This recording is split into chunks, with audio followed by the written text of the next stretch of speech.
This is not because it failed, this is not because something broke, and this is definitely not because I stopped trusting this bike. In fact, after the Sahara trip and the last inspection, I trust this bike more than ever before.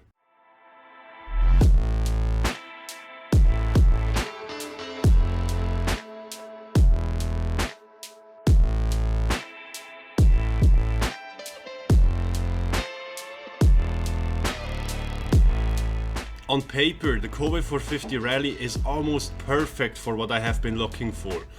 Around 40 to 50 horsepower, massive fuel range of around 500 kilometers, and service intervals that are realistic for kind of long range travel. It's around 150 kilograms with fuel, and with the low version I got here, I can touch the ground easily and it doesn't really bother me even if I have some luggage on it.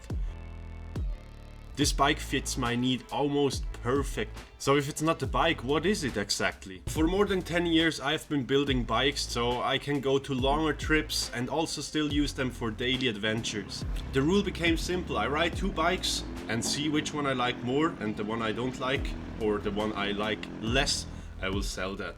So right here, this bike, the DRC 400E, is in direct competition with the Kove 450 Rally. And I'll tell you why right now.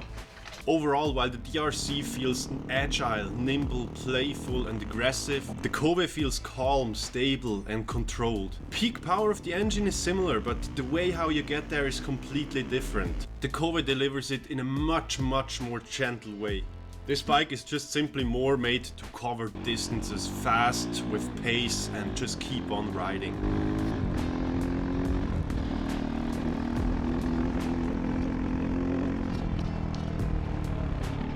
For mountain roads, it's kind of a tie between those bikes. While the DRC is really playful, nimble and fun to ride, the Kove is just stable and it allows you to do that all day. And also the brakes are quite good on this one. So after breaking them in for like 200-300 kilometers, they started getting better and better. It's adequate enough to stop you on faster section on asphalt, but it's still not powerful enough to really be a hazard while being on loose terrain. So it's a really good mix.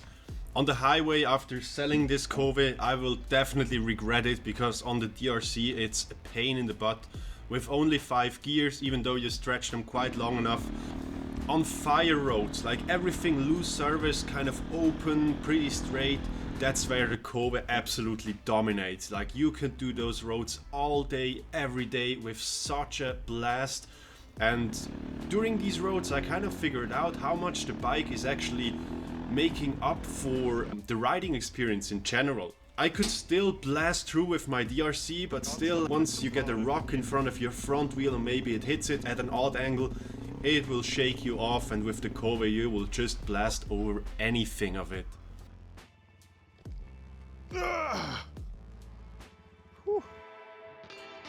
The geometry, the suspension, the throttle response.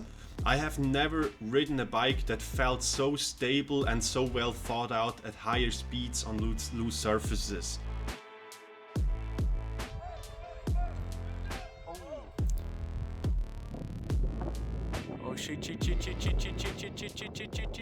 But then once you go to the single trails, that's where the DRC absolutely wins the game.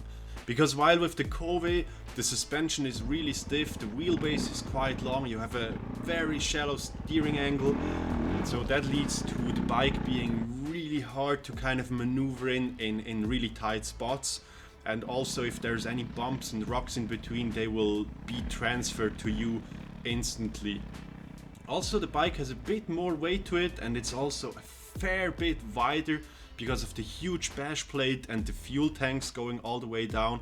So if you're in really tight spots, that could become an issue, and will eventually become an issue. And even though single trails are probably 5% or even less what I'm riding, in these situations that's where the worst accidents can happen. You're out in the nowhere in tight trails, and there's no way of getting you back in any way, shape or form if you have an accident. And for that, the DRC is just more purposed to that. I would honestly love it so much to push this bike as long as you can and see how much abuse it could take before there's any serious work needed to it. But unfortunately, man, I don't have the space, I don't have the budget to keep every bike I fell in love with. So instead of letting it sit around and degrade, I decided to pass it on to somebody who could actually use it for a next adventure. I'm pretty sure I would have loved this bike as much as I do now without doing any modifications to it.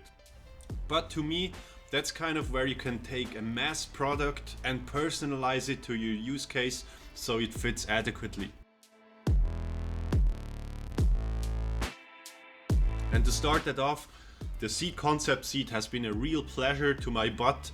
After a long day of riding, of course, I would feel it somehow, but it's not any pain or you don't get any redness or something like that, so I can highly recommend that. As for the open air box, I'm kind of in between because I really like the foam air filter and the little bit gain of torque you will get from it. But still, the noise is really loud, and even with earplugs it's kind of on the brink for me if I would have it on or not, but for a desert trip it's kind of inevitable to me. Then as a Christmas gift I got myself the decat pipe for it, which basically is just a mid pipe that removes the catalytic converter and replaces that with a straight pipe basically. I had it for one ride now, and to me it's just too much. Like, there's a little bit of power gain, the bike runs better now with that overall setup, but to me it's not worth taking that because it's just too obnoxiously loud.